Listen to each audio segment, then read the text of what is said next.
in a forbidden zone of western China, along the high-altitude border between Tibet and India, there once stood a thriving town of 100,000 people. Then, one night, they all disappeared. No signs of a battle, no bodies, no escape routes. The homes still stand, the temples remain, as if life was simply paused. Every soul gone, as if into thin air.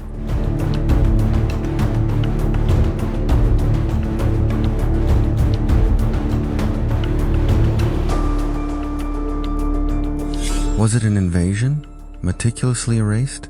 A failed ritual, swallowed by silence? Or did they discover something they were never meant to see? No one knows the truth. And what's more unsettling, this place sits over 4,500 meters above sea level. The air is thin, the cold, unforgiving. Even animals avoid it. Yet across this desolate plateau, remnants still remain. Walls, caves, statues, murals, as if someone or something was guarding a secret until they vanished forever. So, what lies hidden in this barren land, and the people who remain? What kind of life do they live here?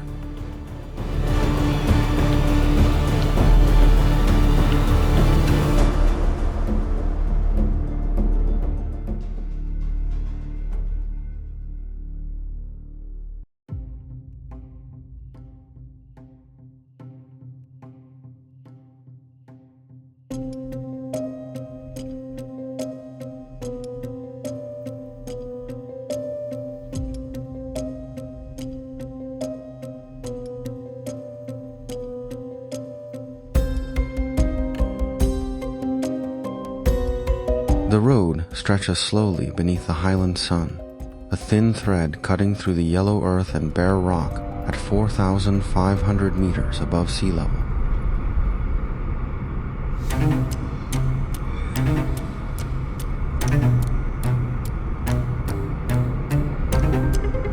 From distant Ngari, I've traveled west until I reach Zanda.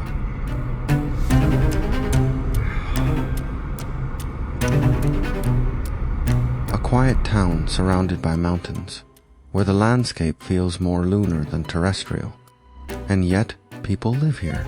They light fires, they cook, they sing to their flocks, they rebuild old homes and guard ancient beliefs.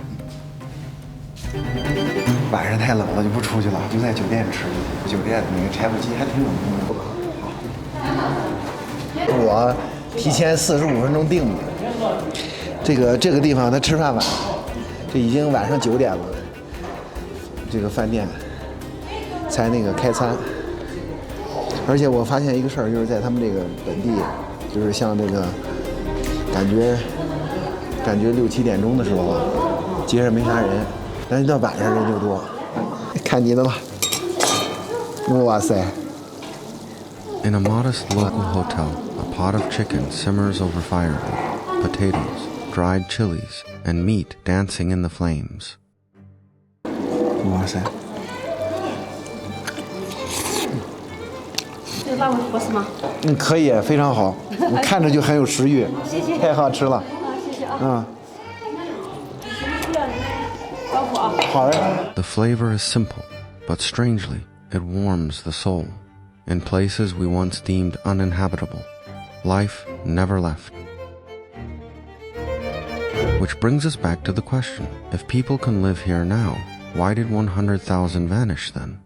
To find the answer, we have to go even further back in time.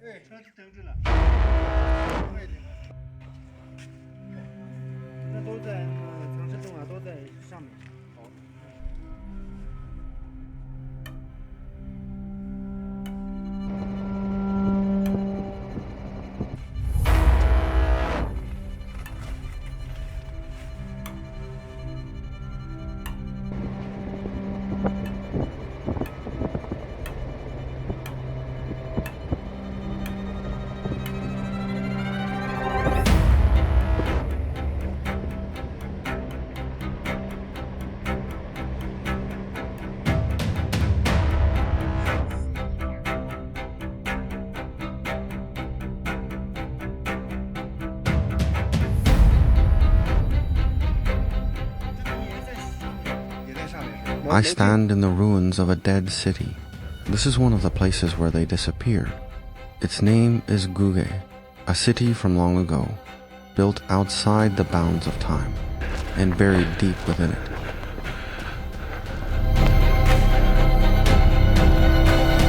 Set against a yellow clay mountain on the outskirts of Zanda, the ruins stretch from the base to the summit, layer upon layer, like the hollowed skeleton of a kingdom carved by the wind.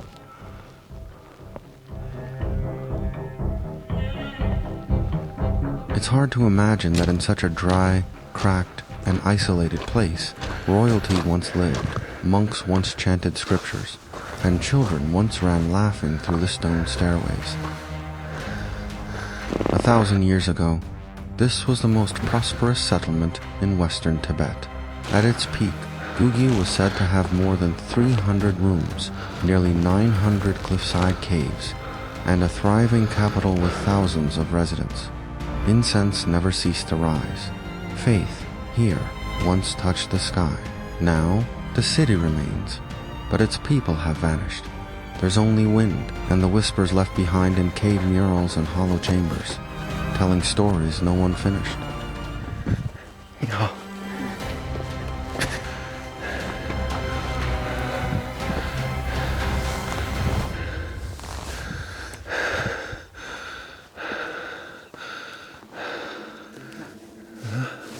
照不进去，洞还挺深的呢。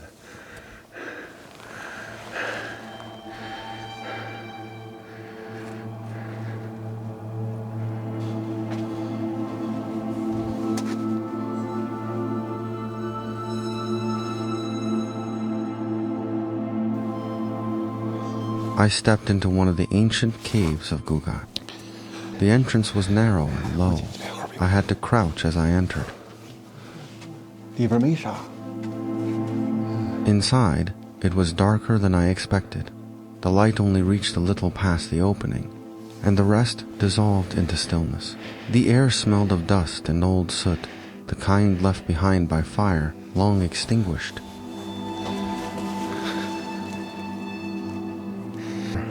On the walls, faint markings, grooves, and niches, where objects, scriptures, or lamps might have once been. The floor was soft with ash and time. Every step I took made a hollow sound, like I was disturbing something that had long since fallen silent.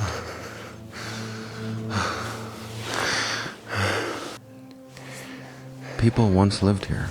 They cooked, they slept, they prayed, they hid. 1,000 years ago, there was warmth here, language, ritual, belief. Now there is only space. But I couldn't shake the feeling that somewhere in these walls, eyes were watching. Not accusing, not welcoming, just present. As if to say, we were here once, we lived.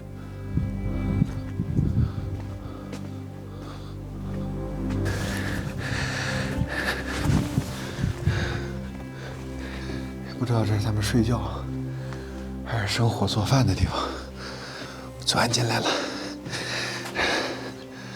我感觉这就像一家人生活的一个一居室、两居室之类的。你看里边有那个摆东西的置物架、置物柜，它是内抠的。看人家这内抠的，我觉得这是储藏东西的，对吧？看这里边应该是什么？ 洗，不是这里边是不是睡觉的地方啊？卧室啊，厨房啊之类的，对吧？不知道，都是我瞎猜的啊，我瞎猜的。但是这个，咱该说不说啊，洞外的风景是真好啊。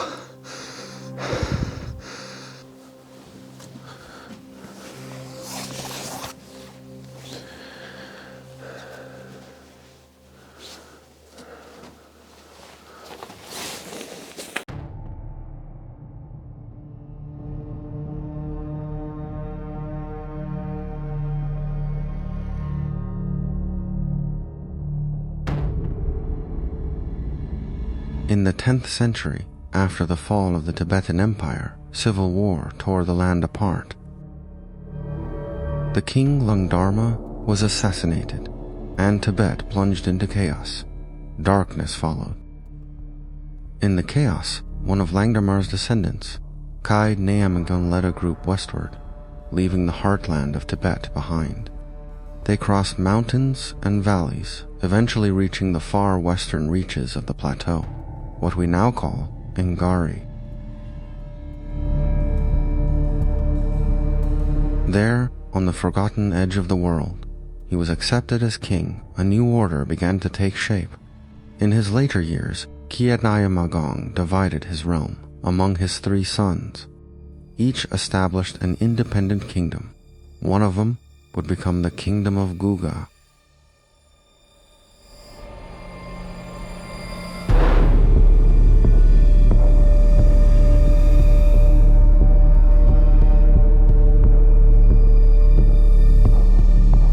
Why here? Because it was natural defense. The mountain was steep, a natural fortress carved by stone and wind, built to endure for 1,000 years. The royal palace stood at the top. Religion, military, and civilian life unfolded in layers beneath it. The whole kingdom seemed not built, but grown from the earth itself.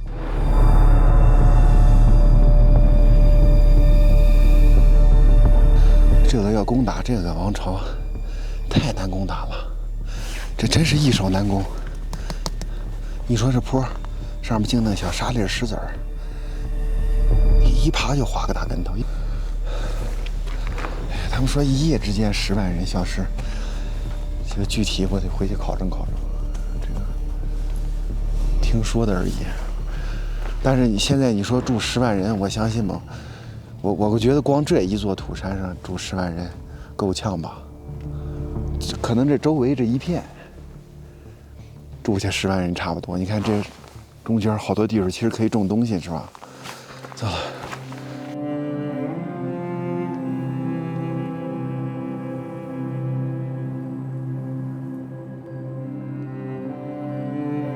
Guge was not just a dynasty, it was a return to order after collapse. It became a cradle for the second diffusion of Buddhism in Tibet. And as I walk through the crumbling walls, I find certain places still whisper fragments of what Guge once was. Deep within the ruins lies a chilling sight, the Corpse Cave. Perhaps this was the final chapter of Guge and the first page of its mystery. According to legend, it was the last remnant after Guge's fall in the 17th century. The chamber is deep, its walls bare. The floor is stacked nearly 30 centimeters deep with scattered human bones, dozens of skeletons, and not a single one complete. Every body decapitated. Stranger still, no skulls were found, but across the ground lay countless braided hair pieces, neatly tied bundles of hair, alongside spine bones and leg bones, still clinging to dried flesh and withered skin. The heads were once there. Then, somehow, they vanished. What remains is a silence no one can explain. 还是像人家之前来的人说的，还是臭味儿，比较臭。进去不拍啊，不给进去拍照。A sudden war buried Guge completely. Who destroyed this kingdom, and why were its records almost entirely erased? Was it a coup, a religious conflict, an invasion by neighboring powers? No one knows the truth. What we do know is that the story of this land does not end with Guge. Before it, there was something older, but one whose name echoes through generations. They called themselves Zhangzhung. This name drifts like a whisper in the highland wind, sometimes near, sometimes far, somewhere between legend and truth. The Zhangzhung civilization may have existed for over 1,000 years, before it was conquered by the Tibetan Empire in the 7th century, and yet we know so little about it. It left behind almost no written records from its own time, only scattered myths and stories passed from mouth to ear, flickering through the winds of the Himalayas. At its height, Zhangzhung is said to have ruled vast lands, stretching across western and northern Tibet. It was the birthplace and spiritual center of Zhangzhung, the indigenous faith that predates Tibetan Buddhism. They built the earliest temples on the plateau, created a script older than Tibetan writing, and developed some of the region's most advanced techniques in metallurgy and agro-pastoralism. Today, what remains are fragments, faded murals, eroded carvings, and caves hidden deep in the wilderness. These are the faint echoes of Zhangzhung.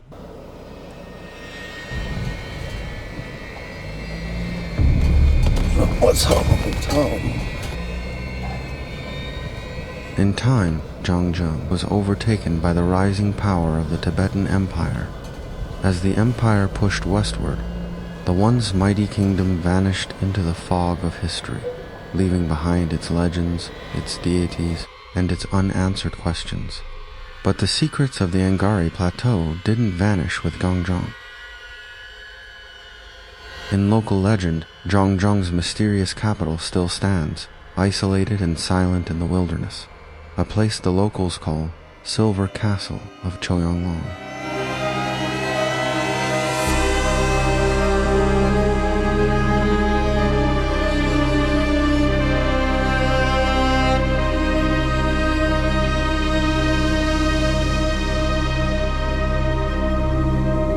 If the disappearance of Zhangzhung was a fold in history, then the Silver Castle of Choyanglong is the name that slipped quietly between its creases.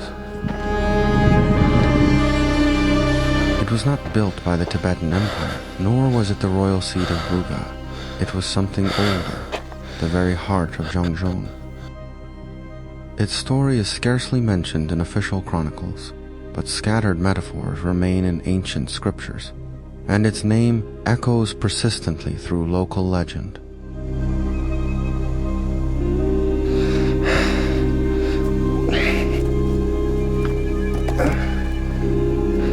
这儿还有个，这儿像跟地道似的，看，深不见底感觉。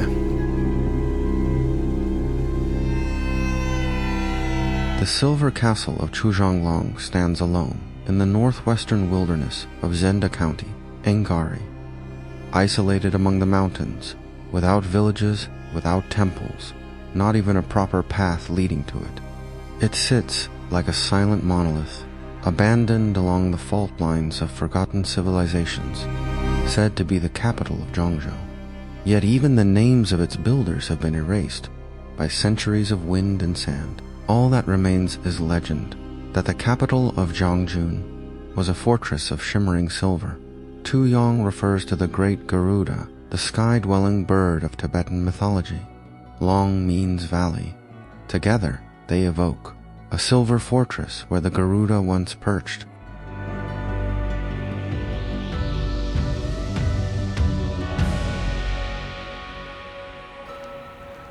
我就在这儿站着，我就感觉跟时空穿越了一样，就看到眼前的这些东西。你就是影像上永远没有办法和肉眼相提并论，我用肉眼见证的这个王朝的兴衰。说是这个王朝鼎盛时期得有1000万人口的，推算出来。Today, only broken walls and shattered stones remain, but the foundations still cling to the mountain's spine, like the backbone of a sleeping dragon. Its tiered defenses speak of former power and purpose. Some say it was the crowning symbol of Zhangzhung's might. Others believe it was a place of exile, long forgotten. Every truth about it begins with perhaps, and each perhaps leads deeper into the fog. 有一种说法就是说，这个象雄文化实际上是这个藏地文化的源头。这有一种说法是这么说法，说这个象雄王国，这个当时的这个版图，从这个伊朗、阿富汗，横跨到这个四川的藏区，就这么大的版图。但是后来也被吐蕃，给灭了。你来这儿，我就是喜欢历史的这些东西，你一定就是要到这种真的这种遗迹，有这么情景，就真的是一个人都没有。我来的这个路上几乎是一辆车都没有。然后不能说千辛万苦吧，反正到这儿看了看，这种感受。